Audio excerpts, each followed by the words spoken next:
تیسری بات شیخ کا ادب اور احترام، مرشد کا ادب۔ پہلے تو یہ بات ذہن میں رکھنا، ایسے لوگ بھی آپ کو ملیں گے وہ کہیں گے یہ پیری مریدی کہاں سے آئی، پیر پکڑنے کی کیا ضرورت، ہمارے تو پیر ایک پیغمبر اسلام ہے، بس یہ آگے پیر کہاں سے آ گئے، یہ مرشد کہاں سے آ گئے، یہ طریقہ کہاں سے آ گیا۔ یاد رکھنا، پہلے تو بیعت کا طریقہ تو قرآن و حدیث دونوں میں ثابت ہے۔ یبایعونک، باقاعدہ طور پہ آپ نے صحابہ سے بھی بیعت لی اور پردے میں عورتوں سے بھی بیعت لی۔ مختلف وفود جو دور دراز علاقے میں صحابہ کے ہاتھوں ایمان لا چکے تھے، آپ کی زیارت کے لیے آتے تھے، تو ان سے آپ دوبارہ بیعت لیتے تھے۔ یہ ایمان کی بیعت نہیں تھی، وہ ایمان لا چکے تھے، یہ گناہوں کے چھوڑنے کی بیعت ہوتی تھی۔ آپ انہیں تلقین کرتے تھے کہ وہ کام جو کفریہ کام تھے وہ نہیں کرنے، اور دین کے کاموں کی تلقین کرتے تھے یہ کام کرنے۔ بیعت تو کھلے انداز میں تھا۔ دوسری بات رہی پیر، یقین پیغمبر اسلام تو ہم سب کے رہبر ہیں، لیکن کیا میں آج کل اپنی ضرورت کی باتیں بھول نہیں جاتا ہوں؟ صبح کی بات بھول گیا، شام کی بات بھول گیا، حتیٰ کہ کھایا ہوا بھول جاتا ہوں، کام تو یقین بھول جاتا ہوں۔ تو فتنوں کا دور، غفلت کا دور ہے۔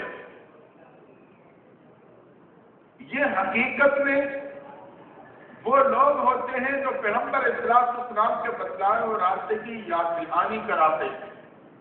راستہ وہی ہے، اس کی یاد دہانی کرائی جاتی ہے، بھئی یہ راستہ ہے، آپ ادھر مڑ گئے ہو، ادھر نہیں جانا، واپس آ جاؤ، ادھر جانا ہے، یہ سیدھا راستہ ہے، ادھر نکلنا۔ ہم غافل ہیں، فتنوں کے دور سے گزر رہے ہیں۔ یہ ہمارے اور آپ کے لیے رہبر ہوتا ہے، رہبر، اس راستے کی رہنمائی کرنے والا جو محبوب طریقہ نے اللہ کے محبوب نے مجھے آپ کو بتلایا ہے۔ اور یہ دوسرے الفاظ میں سمجھو کہ مرشد کی مثال گاڑی میں لگے ہوئے جی پی ایس سسٹم کے مانند ہے۔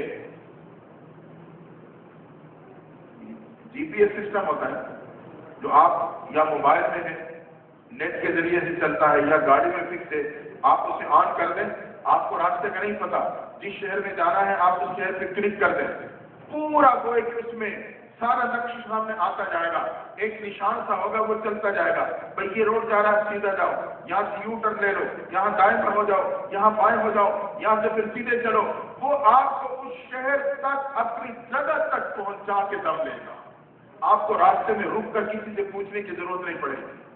اس سسٹم میں نیٹ کے ذریعے سے پورے راستے آپ کو بتلائے جائیں گے، آپ اپنے موبائل میں وہ آن کر کے سامنے لگا دو اور اس کو دیکھتے جاؤ اور گاڑی چلاتے جاؤ۔ یہ ابھی عمرے کے سفر میں طائف جانا ہوا تو ساتھی تھے، انہوں نے اپنا وہ راستہ معلوم نہیں تھا، نہیں تو ساتھ انہوں نے وہ موبائل پہ آن کر کے سامنے لگا دیا، وہ راستہ بتا دیا کہ پوچھنے کی ضرورت نہیں، اسی طرح سے چلاتے۔ جو دوسری گاڑی سے انہیں تو راستہ معلوم تھا، وہ وہیں کے ساتھی تھے، اور راستے میں آگے پیچھے ہو گئے، انہوں نے وہ سسٹم آن کر کے بالکل وہ پوری رہنمائی کرتا کہ آپ طائف کے مقام پہ آرام سے پہنچے۔ تو یہ جی پی ایس سسٹم ہے، یہ جس کو رہبر اور پیر اور مرشد کہا جاتا ہے، یہ رہنمائی کرتے ہیں کہ راستہ میرے سے میں بھول چکا ہوں، میں بھٹک چکا ہوں، کسی غلط راستے پہ نکل گیا ہوں، یہ مجھے اور آپ کو رہنمائی کر کے اس راستے پہ لاتے ہوئے یہ سیدھا راستہ، اس پہ جاؤ گے تو منزل کو پاؤ گے۔ کیا اس کی ضرورت نہیں؟ اس کی بہت بڑی ضرورت ہے، بہت بڑی ضرورت ہے۔ یہ آج کل میرے اور آپ کی بنیادی اور دینی ضرورت ہے کہ مجھے کوئی رہنمائی کرنے والا۔ اچھا، پھر کوئی یہ بھی کہہ سکتا ہے کہ مجھے پتا ہے، میں سب کچھ جانتا ہوں، مجھے ضرورت ہی نہیں ہے کسی کے ہاتھ میں ہاتھ دینے کی۔